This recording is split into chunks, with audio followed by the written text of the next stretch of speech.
You're listening to the Level 5 podcast, featuring wide-ranging conversations on the subjects that matter in business and management. Hello, I'm Matt Kelly, Managing Partner of Level 5 Strategy and host of our new podcast series, Promises Kept. And I'm with our founder of Level 5, Dave Kincaid, who coined the phrase through his first book, Value of a Promise Consistently Kept. So what better way to start a podcast by talking to the founder and saying, well, what did you mean by this, Dave? It was a good question. No, it was actually, the funny story is the line came to me in the middle of my sleep. This is a true story. I was in San Diego playing in a golf tournament, and I woke up, and I'd been struggling for so long with, really, what's our definition of a brand? Yeah. Because we kept telling people what a brand isn't. Like, it's not marketing, it's not a tagline. Right. And then one of our friends said, okay, so you better start telling me then for what it isn't. And it came to me in the middle of the night. And I woke up and I quickly wrote it down. And the next morning I rationalized it. But it does make sense. We say a brand is an asset. Right. So a brand creates value. I can measure it. I can look at it on a balance sheet. I can leverage it from a marketing standpoint. I can use it to align an organization and make it more efficient, improve margins. So, I mean, it's a very measurable tool. So it is value. It creates value for any organization that decides to take on the notion of managing their brand as an asset as opposed to my brand as my marketing effort. Right. So value, number one. But what creates value? And in the simplest way, great brands that I'd had a chance to be fortunate enough to be around some of them, I've watched them, you've been involved with some of them, they all make a very distinctive, proprietary promise to the marketplace. You buy me, this is what value I'm going to bring you, what benefits I'm going to bring you. So really understanding what the need of the market was, not what the capability of the product was that I was selling. Okay. But in fact, the benefit to the people buying the product. And that relates to business brands as much as it does to business to consumer. So it really said, figuring out what the promise is that I can own and differentiate on. And that's not just a tagline. No, that could be 2 or 3 specific rational or emotional benefits that my brand is bringing you. Okay. I mean, Apple, they bring you wonderful design and a great camera. But is that really the reason you stand in the pouring rain at 3 a.m. for the next iPhone to come out? When your last iPhone's perfectly good. Exactly. So, rational and emotional benefits, but that's all come through in their promise to you. Mm. They then make you believers in the promise because they keep it. Okay. They've aligned their business systems, their processes, their structure, their organization in such a way, and they've hired the right types of people to make sure that promise that they're making to you, that they're investing in communicating to you, is delivered 24/7. So value, first and foremost, it's an asset that's built off of a promise that only you can make to that market, but then your entire organization is aligned around keeping. And that is where value either gets made or it doesn't. If I promise something to you and then don't keep my promise, the chances of you valuing whoever the individual is giving you the promise, the next time around, you might go, I'm not so sure. They broke the promise last time. Great brands continually improve the promise and keep it. And what's the outcome of that? I mean, if I'm a CEO and I'm saying, okay, brand is typically left to the marketing department. I mean, what's the tangible benefit of investing in this asset, as you call it? Well, I mean, it comes in a whole range of factors. Obviously, as I just said, it drives the asset value. Right.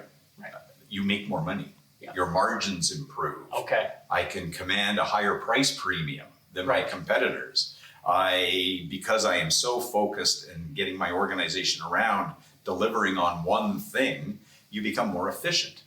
So it's got a financial element, but the other major thing is that it builds a culture. So your organization, if you're all around producing the highest quality widget in a way that nobody else can deliver, and the competencies and the skill sets you need to be able to do that are such, well, then I know what I'm getting into before I take a job there. So the culture of the organization is rooted as much in as a tangible output of the brand's promise as well. And it's fair to say it's not just a business thing. It's not just a B2C thing. I mean, all organizations, I presume, make a promise. They could be not-for-profit. They could be a charity. It could be a hospital or a university. Exactly. Everybody has a customer, and everybody needs to make a promise to that customer and consistently keep that promise. Correct. And even, I get approached a lot. As you know, I teach at a university, and I get approached by a lot of the students. And they want to really ask for help in helping them figure out their personal brand. Right. The logic you've just outlined applies as much to your personal brand as it does where you work or the company or the product that you're involved with. Because who's Matt Kelly? What does Matt Kelly stand for? What values direct him? What's he focused on? What are his core strengths and his proprietary capabilities that others can't match? Well, figuring that out and then aligning it to what you're doing. If you're a wonderful neuroscientist, but you're selling hamburgers through a takeout window at McDonald's, you haven't aligned your skill set to the opportunity that's in front of you. So it's very, very important that you figure your own personal brand out. And I bet even, when we're talking about brands and people, even from a corporate standpoint, for the employees to know whether they're producing a product, designing an experience, or on the front lines, they should know what the brand is promising and what their role in keeping it. Exactly. You talk about Apple, the world's most famous brand, probably the world's most profitable company, at least it has been for years. And, they promised, they never actually had a tagline, they just have the logo, but they promised intuitive design that you're going to love, right? And then they drive that through the organization. Right. Starbucks, they promise indulgence. And so they have an indulgent experience. It could be fast, which is a rational benefit, and the quality could be good, which is a rational benefit. But at the same time, I'm going to treat myself to that gazillion calorie, $4.50 triple latte that has 15 different descriptions about what it is. You're going to enjoy it in an environment that gives you that emotional benefit as well as the product benefit. Exactly. So that is really what it comes down to. And it sounds easy. Yeah. Well, I'm going to grow the value, I'm going to figure out the promise, and then I'm going to just keep it. Well, yeah, easily said, very difficult to do. Well, you ran brands for a long time. I've run brands for a long time. Is this a revelation you wish you had come in your sleep about 10 years earlier when you're at Labatt's or Chorus or American Express? I do. Because at least, if nothing else, it would have given me a construct. Right. Think about, okay, so great, the promise that my American Express product is making to the market. Yeah. Well, okay, great, it does this, it does that, it makes me feel this way and makes me feel that way. So therefore my promise is figured out. Well, no. Yeah. How does that differentiate versus what this Visa product or this MasterCard or this Diners Club product is providing? Yeah. And so what the construct has allowed us to do at level 5 is to go in and say, we're going to help figure out what it is that drives that special ownable thing that only you can have. And the best way to do it is to bring you insight that nobody else has about your consumer. Okay. Really what motivates them to try or be interested in the product, to try it, to repurchase it, to become loyal to it. What are those emotional and rational drivers that are critical to that end customer that you can own? Well, and we've created tools and processes that allow us to figure that out in very specific terms. So great, if I know something about the needs of the market that all of my competitors, who might have equally as good products, but I know something about their end consumer that they don't, because we've used this proprietary tool with them, I've just given them competitive advantage. And that's really a very important part of how we build promises. So that insight, as you said, informs the promise. Because if I'm a CEO, am I making the right promise? Is the promise relevant? Is it compelling? Is it differentiated?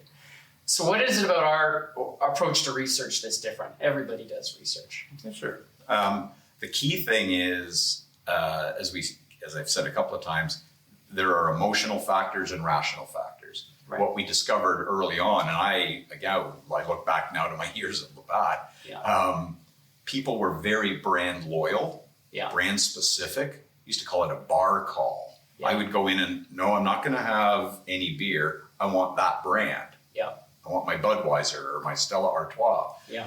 Well, okay, but I hate to say this, but the products were hard to differentiate. Yeah. As soon as you put that label and show the consumer that label, boy, you've taken them into very different emotional and rational places.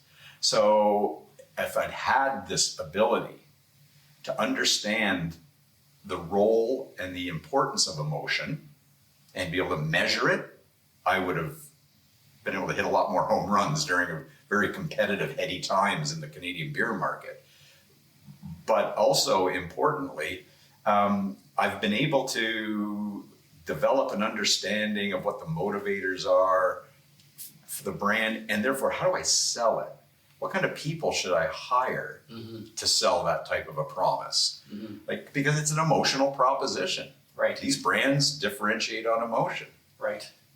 The last thing I'll say is the reason we also created the tool is we discovered, with the help of some very qualified individuals, again, people nod to the fact that emotions shape attitudes and therefore drive behavior. But what we discovered is human beings can't articulate emotion. So if I ask them how they feel, I'll get an answer. I might get one or two emotions. But when you start to delve into them, you discover very quickly that it's there. They just can't get it out. So we created a tool to help pull it out of them. And that's really what a very important thing that is part of what we've done to create proprietary insights for a client. Right. I mean, we were both CMOs for a long time. And one of the frustrations I always had was you'd go to focus groups or something and consumers would say one thing and then they'd do another, right? Probably because they couldn't articulate what they really felt or we weren't asking the right questions. Right. You know, I was at Yum Brands for 13 years. KFC was part of that. And, you know, investors, the board, the stock market, everyone, franchisees, they were all saying, you know, we got to get into grilled chicken because, you know, KFC is too fattening and it's not good for me. So we'd hear that in the research. Rational reasons. Yep. And we spent millions and millions of dollars around the globe outfitting restaurants with new equipment, new products, grilled chicken, you name it. And it failed over and over and over again. Because you know what they really wanted was the promise of finger looking good. So we would put that 11 secret herbs and spices on anything. Strips, popcorn chicken, original recipe, a sandwich, the big crunch, and it would sell like hotcakes, right? Because all they wanted was finger looking good chicken. And we weren't listening to what they really wanted. And we were making their own Well, and in fairness to some of the best brands in the world, they don't know how to ask. Right. And even if they knew how to ask, as I just said, a lot of the answers they get back weren't truly the drivers of the decision of the consumer. Yeah. So there's, like I said, it sounds easy to do, but boy, oh boy, peeling back the layers of the onion to get to the real thing that is critical that you can own in a promise, not easy. Then you kick into the, okay, now, holy smokes, I've moved, it's like pointing the ship now in a new direction. We're no longer going to provide this. We're not going to provide this. Yeah. And they go, okay, well, marketers go away and package that up and tell the world. Well, increasingly, as we all know, our economy is being driven by service-based brands. Mm-hmm. Apple, think about Apple. It's a device. It's a thing. But what you really value about it is being able to go to the Apple store and get it all, any problem fixed. And the way they do it and how efficient they are with it. So the service components of great brands are becoming and will continue to become even more important going forward. Well, then what does that mean for my organization? If I've changed the promise, it could mean a different structure, a whole different set of competencies to be able to provide that service, training, a whole range of things, that systems, information, that I'm not providing my staff right now to be able to keep that new promise.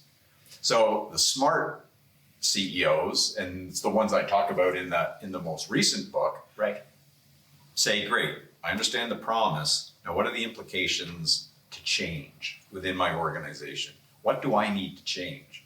And through the research we did over 4 years, was the change really is bundled into 4 basic areas: Right. processes, people, partnerships, and Right. IP. Right. And the CEO owns those. That's not for the marketing team. What happens if a brand doesn't keep its promise then? Go to the equation, the value goes down. Okay. I'm telling you that I will be there when you order my pizza and you say it'll be there in 30 minutes or it's free. Right. Well, it comes in 35. Then when it gets delivered and I'm hassled by the delivery guy to go, well, it's only 5 minutes difference. That's what I know, but your promise to me was 30 minutes or it's free. So the system somewhere back over here fell apart because it didn't keep its promise. Well, am I likely to go back there for a pizza next time I've got the midnight crunchies? Probably not. So a great promise is based on great insight, right? And then a great promise, great organizations operationalize that promise. They consistently keep that promise. Correct. And I would imagine they continue to measure whether they're delivering that promise. Mm-hmm. I guess it starts with the customer experience, would you say? In terms of beyond brand and marketing and people and culture, it's first comes to life in the customer experience, whether I'm buying a product or I'm going to the front line and buying the coffee to go. In the broadest sense, yes. Yeah. I like to look at it even more simply and say you've got 2 choices as a brand marketer. Mm-hmm. One is that you can be product fed. Mm-hmm. So here's the thing we make, here's its unique feature, and I'm going to build my point of difference and my promise around this thing about the product. Yeah. So that's product fed. Or I can be market led. I'm going to go out and understand those unmet needs and really what creates those needs of the consumer. So the experience is definitely part of that. Right. So understanding all of that. So which way should I go? And when we did the research on that last book, Right. certainly what we found is the bulk of the most valuable brands in the world are consumer led, not product fed. Okay, so here's the new book. Dave, you've been busy writing. I don't know where you get time to do all this stuff. You said the brand-driven CEO. So what's the message to the CEO you're making in this book? You own the most precious asset in your company. Okay, Right? It's often the most misunderstood and under-leveraged asset. So, hey, CEOs, wake up, because it directs the entire proposition and your organization and its ability to deliver on that promise. That doesn't reside within any one department. That sits upstairs with the senior most leadership of the organization. and I would imagine, or you talk about it being a source of competitive advantage, right? In so many categories where everything is the same, they're often commoditized. We call it a sea of sameness. A brand can be a differentiator. Definitely. And another way to say brand is your reputation in the marketplace, right? So what promise am I making? What's my reputation in the marketplace? And in the book, Yeah. we actually draw out examples of brands and leadership teams who approach it that way. And we purposefully included examples, case studies of brands in very competitive, in some cases, homogenized categories, Right. right? But then one sticks out. Right. So to your point, yeah, see a sameness, yes. You could always create a whole new category that the world has never seen. I mean, I guess Tesla to some degree has done that with the electric vehicle. Sure. But that wasn't the very first electric vehicle that ever existed. It was the first electric vehicle that became a brand, Right. right? So there's ways of creating competitive advantage. And you know what I like about Tesla as a Tesla owner, right? I mean, it's delivering rational benefits, right? Fuel efficiency, a well-built car, but it's also delivering an emotional lead, and it personifies itself. It always Very much. amazes me there's 96 emotions. Which one are you going to build your brand upon, right? Exactly.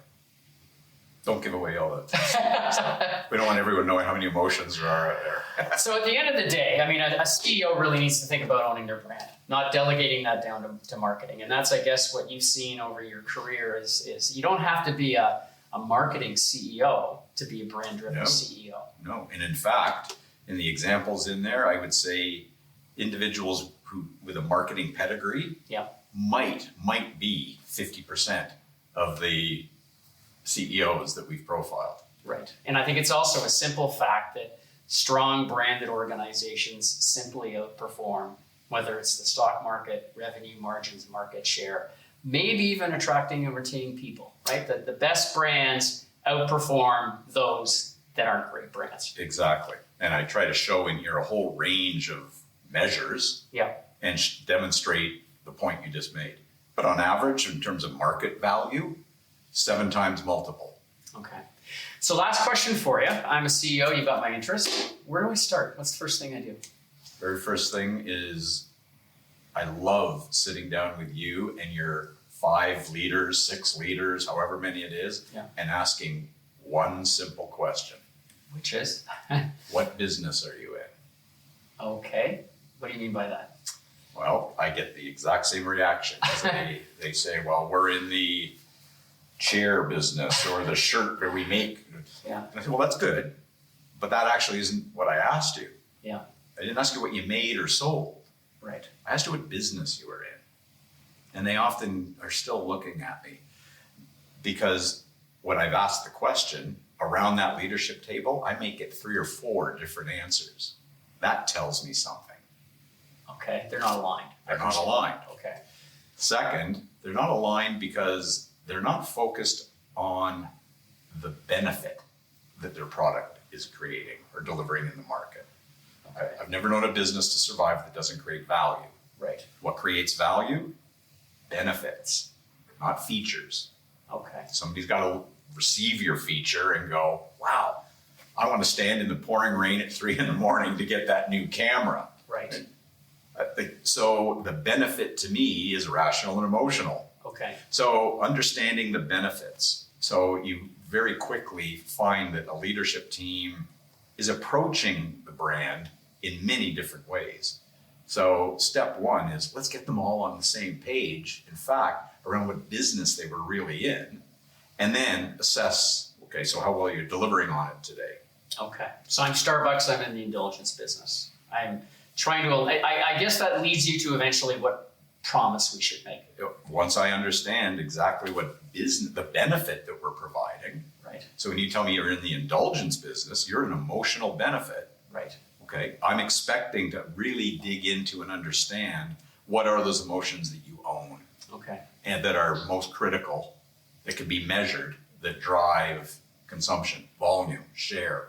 Okay. And then I presume that you're using the brand as a lens for everything. Exactly. Product development, customer experience, everything. It becomes a prism. Exactly. Okay, fantastic. Yeah. Well, thanks, Dave. Any clues on the third book? Yeah, don't retire in a pandemic. Okay, fantastic. Good to see you. Great seeing you. Thanks. Bye-bye. Thanks. So thank you for joining us for Level 5 Promises Kept, Episode 1. And I'm Matt Kelly, Managing Partner at Level 5, and look forward to Episode 2, where we'll be discussing the role of social purpose in your organizational strategy. Have a great day. Thanks to you, our listeners, for tuning in to Strategy Lounge, the Level 5 podcast. To learn more about our work, please visit level5strategy.com.